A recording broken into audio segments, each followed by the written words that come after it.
Hindi ko alam kung aabot pa tong bigas namin ngayon. 2 araw pa bago dumating supply ng bigas namin. 100 yen lang per kilo dun sa binibilan kong bigas dati. Pero after 2 years, yung 100 ay naging 500 per kilo. Kaya naman nag-inquire ako dun sa bagong bilihan ng bigas. Mura daw sa kanila kaya chinek ko. Tumataginting na 510 yen per kilo sa kanila, mas mahal pa. Almusal muna tayo ng salad kasi mamaya ay pupunta ako sa grocery store para bumili ng bigas. Masarap naman ang lettuce kahit walang dressing. Sabayan lang natin ng prutas, pwedeng apple, pwedeng saging. Ngayong araw ay trinay ko ang saging. Parang kumakain ka lang ng fruit salad na may dahon pero healthy. Akala ko magiging swabe yung pagpasok ko ngayon pero habang nagdadrive ako ay may enkwentro. Hindi ko ina-expect na sa normal na araw lang ay pwedeng mangyari ang kahit anong kagaya nito. Hindi lang masyadong kita sa camera pero may bangkay ng pusa na nakahandusay. Kita nyo naman ang mga sasakyan na gumigilid talaga para hindi madaanan. Ayos lang sana pero naisip ko paano kapag truck nakakatakot kung gigilid sila kasi baka makasagi sila. Sa malayo pa lang nakita ako ng truck. Grabe ang kaba ko kasi sobrang sikip ng daan at hindi ko alam kung masagi niya ako. Pero buti na lang ay nakapagilid pa rin ako. Sports festival ng mga bata ngayon, nagdatingan ng mga magulang. Nung lunchtime ay pumunta na rin ako sa Don Quijote para bumili ng bigas at ng itlog. Ang goal ko lang rito ay makabili ng murang bigas, yung hindi naman naabot ng 500 yen per kilo.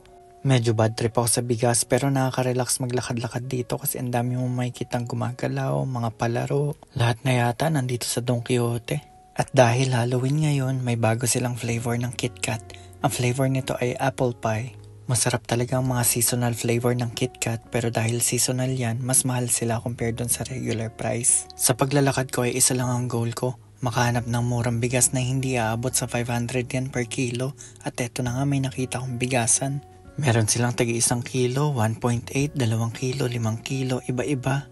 Pero habang tumataas yung kilo ay nagmumura. 10 kilo na ang pinakamura at nang computein ko ay pumapatak siya ng 700 yen per kilo. Kaya naman bumalik na lang ako dun sa online at dun bumili. Ang mamahal na talaga ng bilihin, hindi pwedeng hindi ka madiskarte kapag nakatira ka sa Japan. Or kahit hindi siguro sa Japan, basta OFW ka, magaling ka magtipid. Ang wish ko lang talaga ay para sa mga kamag-anak ng mga OFW na ma-appreciate nila yung mga kamag-anak nila sa abroad. Siguro kailangan talaga nating maging OFW para maintindihan yung totoong sakripisyo. Kaya naman kung may kamag-anak kayo sa abroad ay kumustahin nyo kahit wala kayong kailangan. At sa mga oras na hindi makapagbigay ang ating mga kamag-anak sa abroad ay tanggapin na lang natin. Hindi naman kasi natin talaga alam ang totoong sitwasyon at mga pinagdadaanan ng mga OFW. Adobo nga pala yung ulam ko. Leftover to kagabi pero ang sarap kaya binaon ko. Sinabayan ko yan ng dessert na chocolate. 60 years na ang Gana chocolate kaya nagpa-promo sila ngayon. Mura ko lang nabili ito. Nasa 120 ang normal price nito pero nabili ko lang ng 60. Itadakimasu! Bata pa ako, paborito ko na talaga yung tsokolate. Sa tagal ko dito sa Japan, namimiss kong kumain ng tsokolate ng Pinas. Naalala ko kapag pumupunta ako sa bahay ng girlfriend ko na asawa ko na ngayon ay palagi akong bumibili ng Goya. Saktong food trip lang sa jeep hanggang makarating.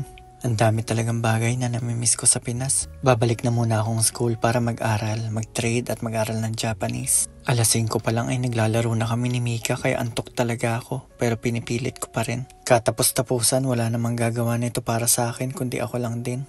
Pagka-uwi ko nga ang dinner namin ay Japanese curry. Marami akong pagkain na namimiss sa Pinas pero hindi yung Philippine curry.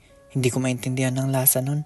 Bakit green yun or yellow tapos matubig? Pagkatapos ko kumain ay nag-dessert lang ako ng ice cream. Kamote ang flavor nito pero kinagatan na ng misis ko.